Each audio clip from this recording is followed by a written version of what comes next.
bestie, and thank you for joining me for yet another video. For those of you who are familiar with my channel and you have already subscribed, thank you guys for all your support. It is deeply appreciated, and I will continue to make you guys proud.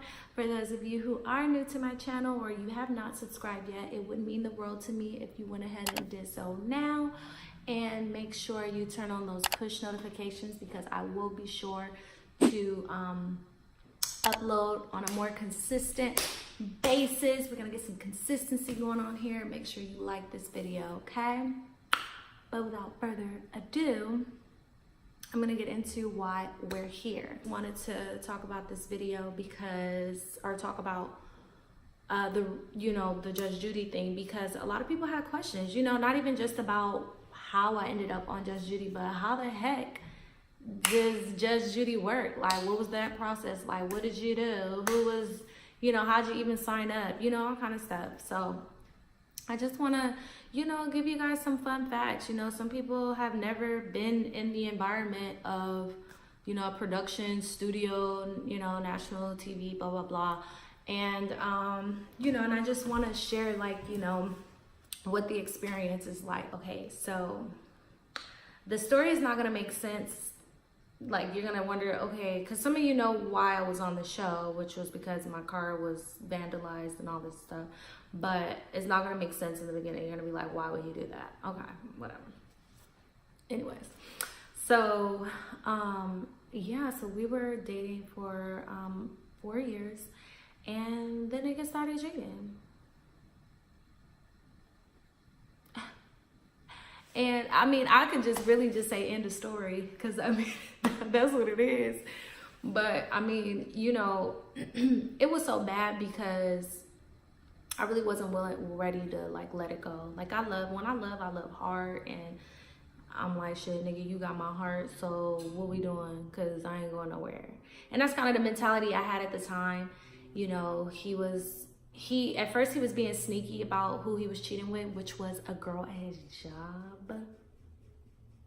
And, when I found out, it hurt. Oh God, it hurt.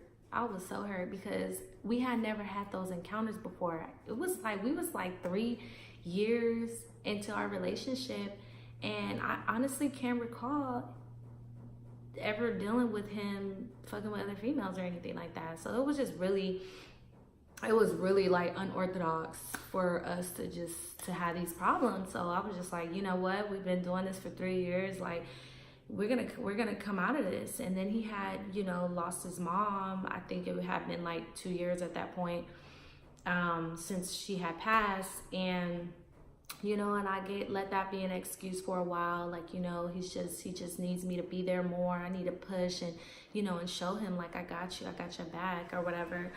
And, yeah, and I really thugged it out, and I sacrificed a lot of me as a person, both mentally and physically. Like, I know that sounds cliche. Like, we're always talking about what we put off and sacrifice, but that shit is some real stuff. Like, I really put me on hold as a person to restore something that was so far gone.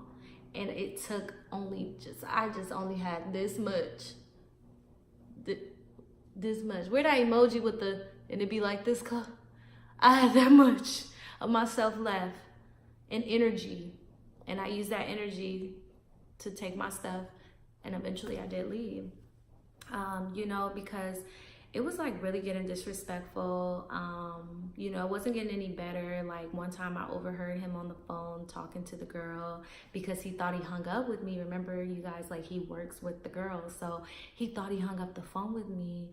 And he's like, yeah, my girlfriend, she wears these lashes. And, and at the time I was wearing those the nail salon lashes. And he's like, yeah, her lashes, she looked like a cancer patient when she takes her eyelashes off, and she just looked crazy. And it was crazy because I had him on speaker, and I'm being funny, trying to listen. I already knew what I was doing when I was doing it, but I did it because trying to be funny, because I normally wouldn't have done that, but I was with his friend and his girlfriend, who we were we were all waiting for him to get off. So, you know, we could just chill at the house or whatever.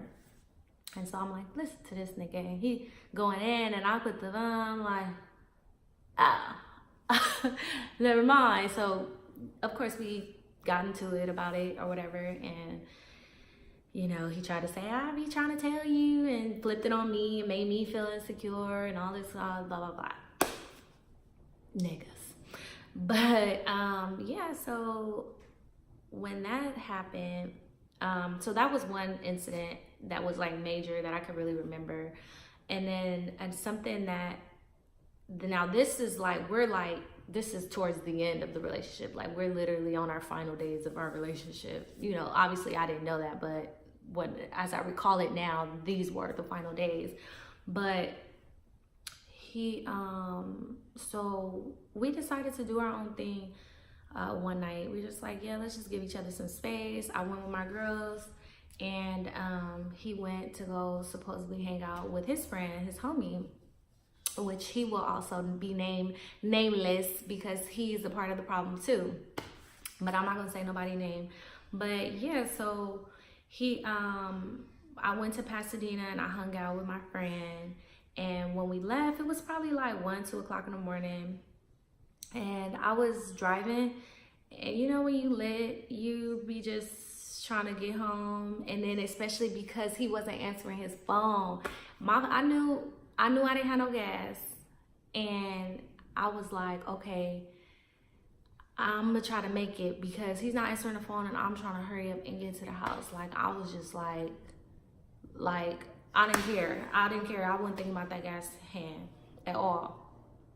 So I'm on the freeway, and my car, I'm trying to get to LA, like LA. And my car stops, and I'm like, man, so I run out of gas. So I try to call him. I'm calling him still, like back to back. And then eventually I call his friend, and I tell his friend what's going on and who it is, and he hangs up in my face. Nigga. So at this point, I'm desperate.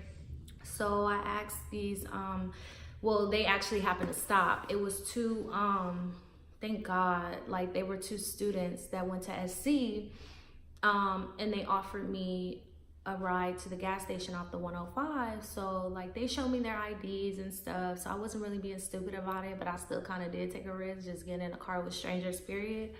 But yeah, they helped me out a lot. And so they ended up helping me get the gas in my car.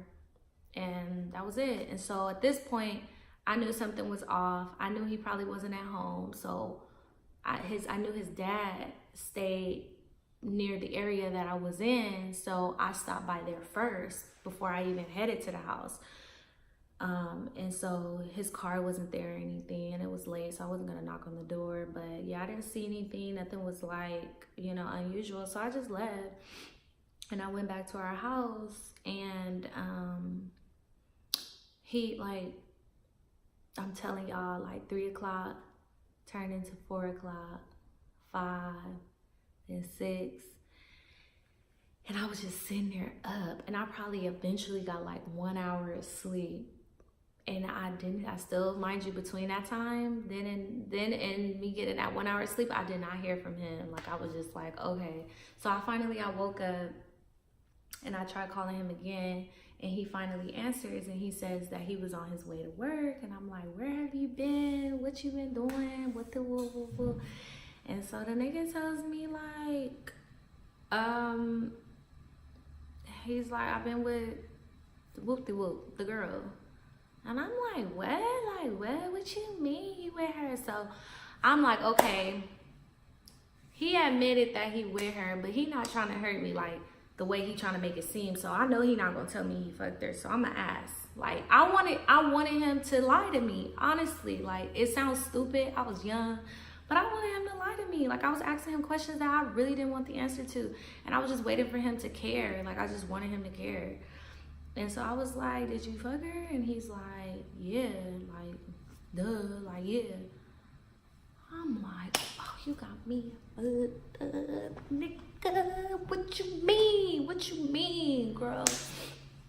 I ain't gonna lie and brush my teeth, nothing. I went, put on whatever, suited and booted, went down to his job, and I was ready to fight. And he was the manager at his job, so he was able to lock it up. And I couldn't get in. And his job was so ghetto. It was one of them jobs. Like, it wasn't no fancy job where it was a gang of employees and I was able to make a scene in front of a bunch of people. Like, it was really, like, I'm not gonna say where he worked, but it was like ghetto. And yeah. So that's when he called his people, his aunt, you know, who I was cool. I am cool with all of them. His aunt, cousins, all of them. And it's so crazy because this saying sticks to me like glue. And I even tell people that go through similar things where the saying is appropriate to bring it up or say it. But I remember sitting in the car crying, like outside his job, boo-hoo crying. And his aunt calls me. And she's like, yo, like, what's going on? Like, what's up? You at his job? You can't be doing that. You gonna go to jail. Woo. And I just was like, this is what happened, and I'm hurting. And she was like, Jess, I know you love him, and I'm not denying you that, but it's gonna hurt you more if you stay rather than leaving. She was like, you will get over it. She was like, but you gotta go. You gotta just let it go. And I still, like, I'll be like, oh my gosh, like, girl, I could cry right now because it was deep. Like, it was just that deep. So, yeah, so I still didn't leave. I didn't leave till the next day, honestly. Like, it was literally the next day. You know, I'm thinking after all of that and him seeing how hurt I was, you know, he would come home and be on a different wave, like, and just kind of try to, like, you know, tread lightly by not leaving every morning like he would and coming home late like he would. And he was still on the same shit. He came home late that night, and then that morning he left super early, and he was just like, it was no contact between him and I. Like, it was nothing like it used to be. And that was what put the icing on the cake for me. Like, it was just that moment right there was just like, I gotta go. Like, he don't care no more. He don't give a fuck. So I did. I packed up all my stuff and I hauled what I could to my mom's house. And yeah, and it hurt. Like, I was at home and I fronted, like, I was just like, I'm all right. Like, my mom, she would ask, like, was I okay and stuff? Because we had been together for a long time. And I would just be like, you know, like, you know, I'm okay. But I didn't have an appetite. It was weird. Like, I couldn't eat. I couldn't sleep. I was losing weight. I lost so much weight, y'all. Like, I know y'all probably like, girl, you skinny, like, but no, like, you know, your body. And I was just like, okay. So it happened months later, and I eventually I got a job with the post office. So I was, you know, making decent money. I had my car and stuff. So I went in, I got another car, because the car that I was driving actually wasn't mine. It was his car. He had two cars. And so I took the car that it used to be his mom's car, and I took it, and then I made him come pick up his own car. So I didn't have a car for a while. And, you know, at some point, he did feel bad, like, after, like, maybe a month. And he let me drive the car again, and then we got into it, or something happened, and then I gave the car back and I was carless again.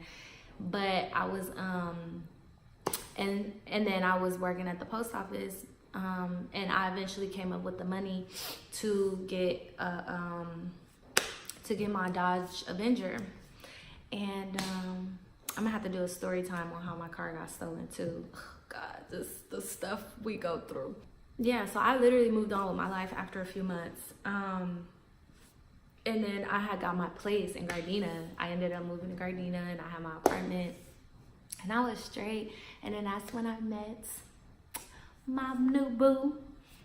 And, you know, and we were cool and, you know, doing things or whatever. And, you know, he would come to the house and, oh my God, it was just crazy because somehow he found out, my ex-boyfriend found out that I was dating again. And he just flipped the fuck out. And I don't know if it was because he wasn't used to the idea. Like, you know how you kind of take stuff for granted and you kind of used to a person always being yours or not wanting nobody else and always like wanting you. Mind you, it's been like 3 months since we had broken up, and he was just like not having it like when he found out. And so okay, so I'm gonna get to the juicy stuff on how I ended up on Just Judy. So he literally came to my house, y'all. He came to my house and he banged on my door, and I'm looking through the little peephole.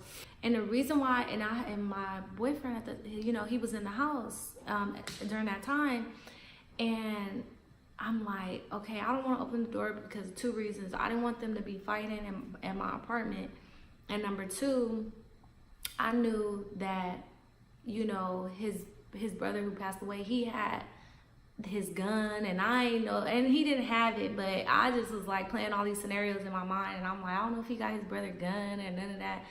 So I was just like, I don't want no problems, whatever. So I didn't open the door, all in all. So he was like, open the door. And I just moved, like, cause mind you, I haven't been in this apartment long. So I had my little air mattress, I ain't gonna lie. And I moved my little air mattress in my back, like my room, in my bedroom. And I just like barricaded myself in there and was like, I'm just gonna tune him out until he leaves. So eventually it seemed like he left.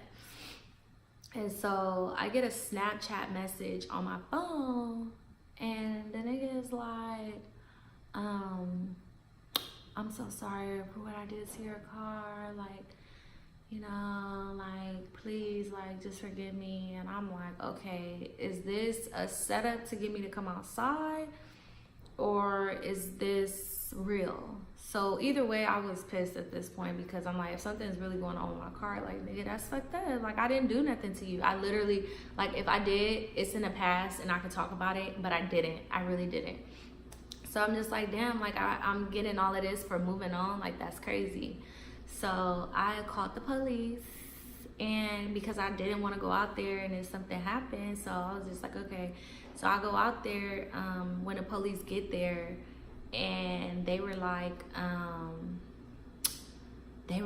so he had poured washing powder all over my car. He had like soda, just really went in on my shit, and then keyed up my car. Like east side, he just like this.